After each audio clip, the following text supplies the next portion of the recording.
All right, so I hope that you've already watched our non-spoiler review or reaction to Star Wars Rise of Skywalker. Now I'm gonna give my spoiler review and my true thoughts about this movie. So I was sitting here with my buddy and we were trying to prepare for this video, and our goal was to talk about good and bad. And so we made an actual list because I wanted to be objective and to be fair. And unfortunately, we ended up with a whole lot more bad than good. So let's just dig in. In the non-spoiler review, I said from the get-go I had a concern. And here's what that concern was. The scroll comes up, the music's playing, we're getting hyped like I always do for a Star Wars movie, and the first lines on the scroll is like the dead speak. And I've never seen the scroll written quite like that before, and it really kind of threw me off. The closest thing that it reminded me of was Attack of the Clones, which was my least favorite Star Wars movie until the sequel stuff started happening. And I see a lot of parallels between this movie and Attack of the Clones because it has a lot of things in it that just don't work, that are just kind of weird. But anywho, so the text comes up, and literally within the first 10 minutes or so of this movie, they go systematically through the issues of The Last Jedi and try to fix everything. If you had a problem with Rey being too strong, you got a little training montage. If you got a problem with Snoke getting killed, here's Palpatine explaining everything. Snoke's floating over there in a jar. Palpatine made him. If you got a problem with, all the other little issues that are happening with the Resistance and the First Order, almost everything is explained in those first few minutes. It was like, please forgive us for The Last Jedi, and this is my attempt to fix it. Now, that creates a whole nother series of problems because now we got all these issues with Palpatine on Exegol, and he's been sitting there for 30 years, it looks like, and he magically materializes all of these Star Destroyers. Problem number one. If you got 5011 Star Destroyers, why in the world are they just sitting there and they are planet destroying Star Destroyers? Why have you not already went out and just conquered everything and did your thing? Why do you need Kylo Ren? I don't understand. I just don't get it. And I understand there's some suspension of disbelief in this fantasy movie, but to me it's just sloppy. If I had to define this movie in a single word, it's sloppy. I really want to like this movie. I went in there with reasonable expectations. I didn't have big expectations, but I went in there that this is going to be good. Or at least it's going to be okay. And it's just sloppy. It's so sloppy. It's things that could have been fixed. It felt like they just threw the scroll together that's coming up. It felt like they were just trying to fix and ask for forgiveness for Last Jedi. And then they created all these new problems. I still don't understand how these two people are connected and now they can just force teleport stuff between each other. It doesn't make a lot of sense, and I'm not a big fan of it.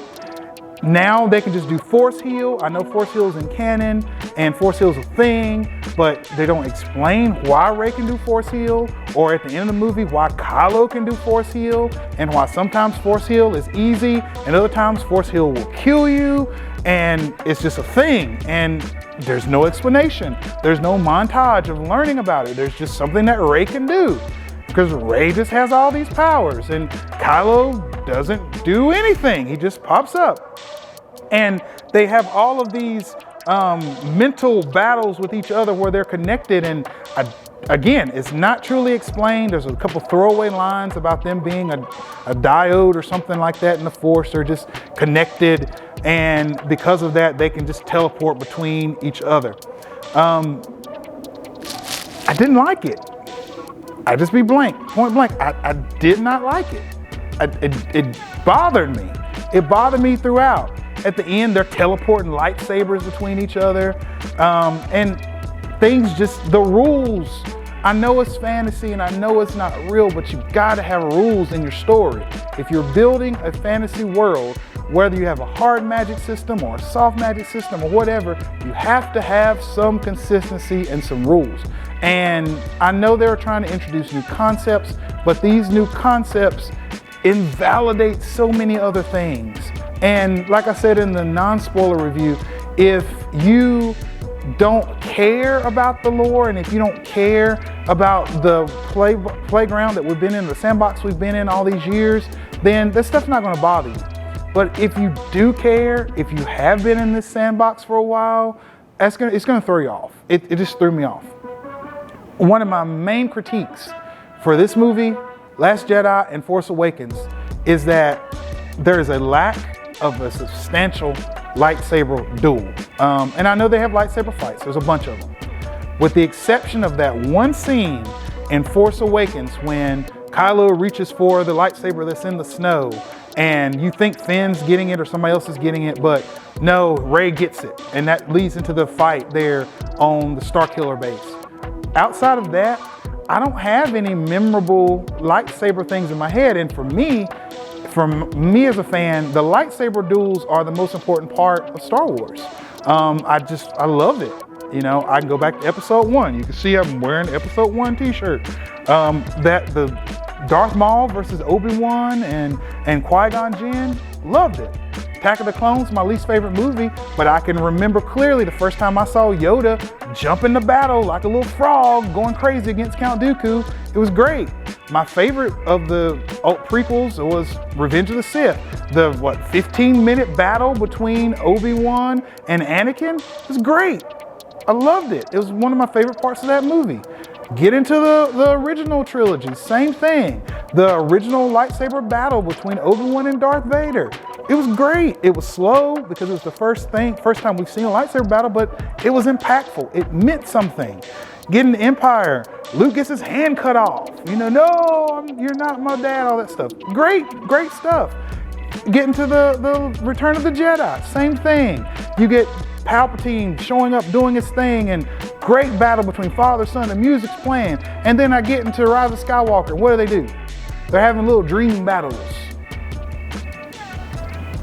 Stuff's teleporting between them. There's no impact. There's nothing there. You get into the final battle between the ultimate evil Palpatine, who's come back somehow. Don't explain how he comes back, but he's back. And Rey, who now embodies all of the Jedi somehow. And do they have an epic fight? No. Does she have an epic final confrontation with Kylo? No. They fight on the little ruin of the Death Star around water, and she stabs him and then she heals him. Okay. It had some cool scenes in there where they're like flipping through the water and all this other stuff, but the emotional weight was not there for me. The battle didn't matter. It was like a battle for battle's sake versus a battle that's telling a story. If you were to compare the battles that you see, the lightsaber battles that you see in Rise of Skywalker with the lightsaber battle of, say, Episode 1, the Darth Maul battle, they don't talk, but the things that they're doing in that fight tell a story. It does so much. Here, you don't see that. At least I didn't get that. But let me move on. So, Palpatine is my all-time favorite character in Star Wars. I love the bad guys and the villains and pretty much all of my favorite properties, but Palpatine is just great. He's camp, he's silly, and he's just evil for evil's sake. He's the quintessential bad guy. And in this movie, they bring him back to try to save or rehabilitate the sequel trilogy, and I don't feel he gets enough screen time. And when he does get screen time, the stuff he does doesn't make sense. He has a plan that I don't get.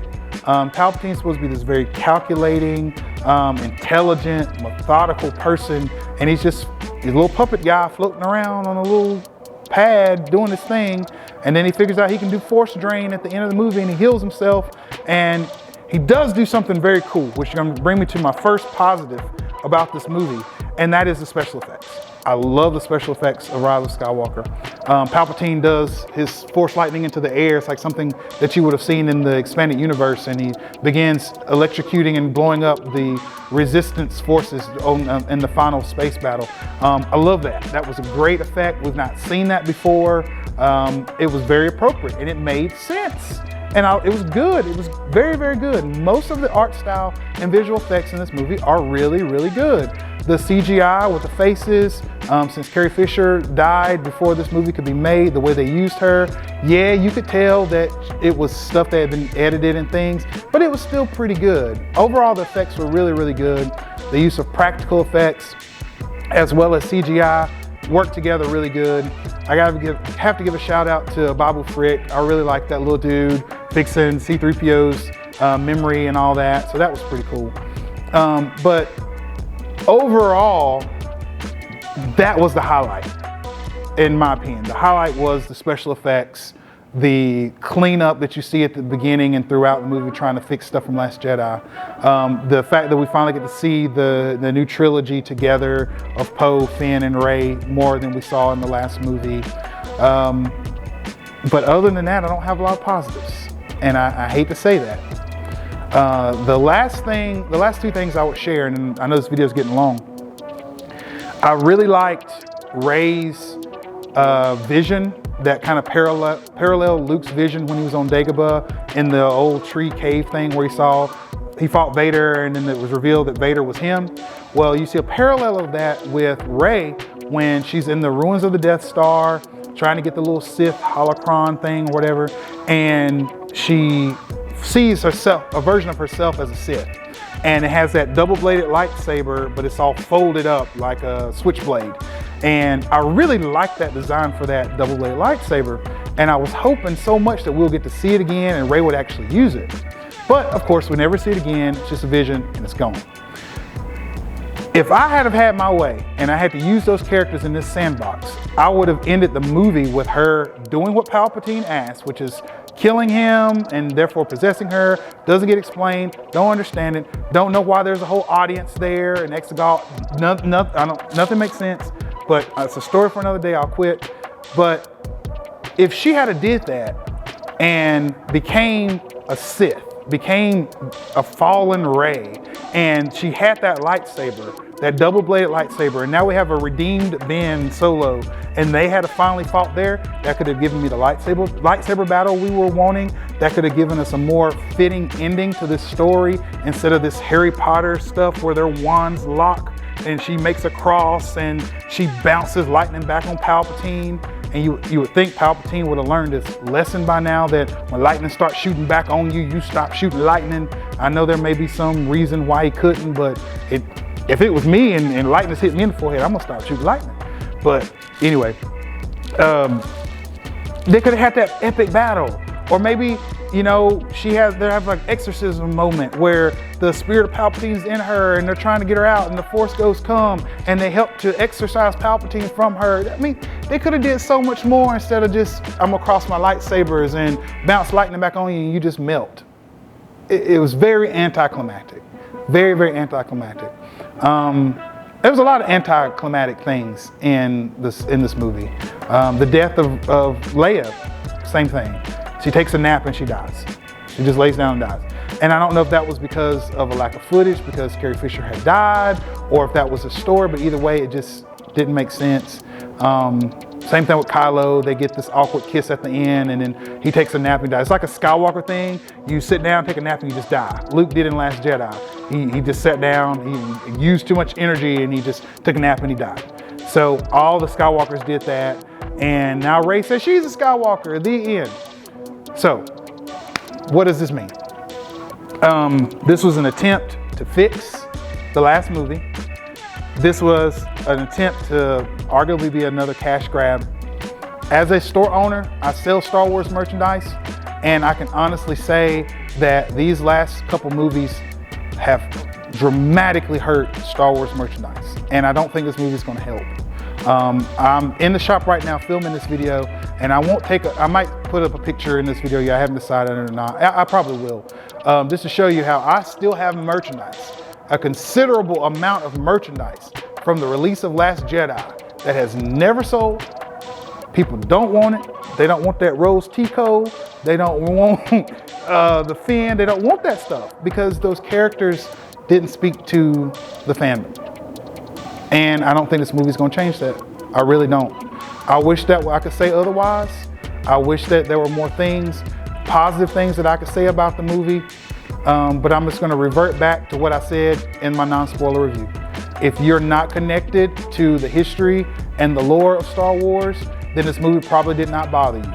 If you are connected to the lore, then this movie probably irked you like nobody's business. Can I recommend it? Not really. If I was to point people towards Star Wars, I would point them to the originals, of course, maybe some of the stuff from the prequels, Clone Wars animated show, but that's probably about it. So this is my spoiler review. Please check out the non-spoiler review of Rise of Skywalker. I'm not giving up on Star Wars. I'm still a big fan. I'll probably always be a big fan. I mean, I opened a store called the Imperial Emporium. Now we're just called Imperial Comics and Games. That Imperial thing was partially inspired by Star Wars. It's something I grew up with, something I love. And I recognize that this may not be my Star Wars, but I'm still a fan, and I don't feel that people like me or older fans were really respected the way we should have been respected. I understand why so many people are upset. I really do. And I'm not gonna say you're not justified in being upset. But at the end of the day, it's just a movie. And I know it means a lot of things to people, but it's still just a movie. So enjoy it at your own risk. Thank you for watching. Please feel free to like, subscribe, give us a comment. I know that there's probably a million other videos by now, but I want to give my 2 cents on it.